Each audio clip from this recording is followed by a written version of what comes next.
Hello বন্ধুরা, কেমন আছো তোমরা সবাই?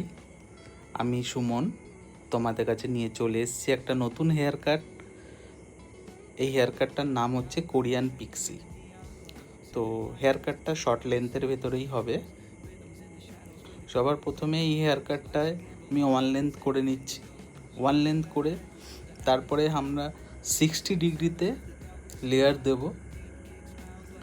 দেখো কিভাবে আমি 60 ডিগ্রিতে লেয়ার দিচ্ছি। তো হেয়ার কাটটার পুরো ভিডিওটা আমি করতে পারিনি, যতটা করতে পেরেছি আমি একটু কেটে কেটে একটা শর্ট ভিডিও বানিয়েছি। তোমরা প্লিজ একটু ম্যানেজ করে নিও। আমি নেক্সট টাইম যখন চেষ্টা করব সবসময় লং ভিডিও দেওয়ার, সময় হয়ে ওঠে না, নিজের স্যালনে এত কাজ থাকে, ভিডিও করার লোক থাকে না। তো আমি তোমাদের কথা দিয়েছি যে আমি তোমাদের সব ভিডিও দেব, কিন্তু আমি চেষ্টা করি সবসময় তোমাদের জন্য নতুন নতুন ভালো হেয়ার কাটগুলোকে যাতে তোমরা শিখতে পারো। সবসময় একটা জিনিস ফলো করবে, যে কোনো হেয়ার কাট করছো সবসময় সেই হেয়ার কাটটার একটা ছবি সেটা তোমরা নিজের মনে বসিয়ে নেবে, যে ফাইনাল রেজাল্ট কি দিতে চাইছো তুমি। নইলে পরে ধরো হেয়ার কাট তুমি শুরু করছো, কি করছো তুমিও জানো না, কি ফাইনাল রেজাল্ট আসবে তুমিও জানো না, তাহলে কিন্তু কোনো হেয়ার কাটই ভালো হবে না। আর সব সময় হেয়ার টেক্সচার দেখে তারপরে হেয়ার কাট ডিসাইড করতে হবে।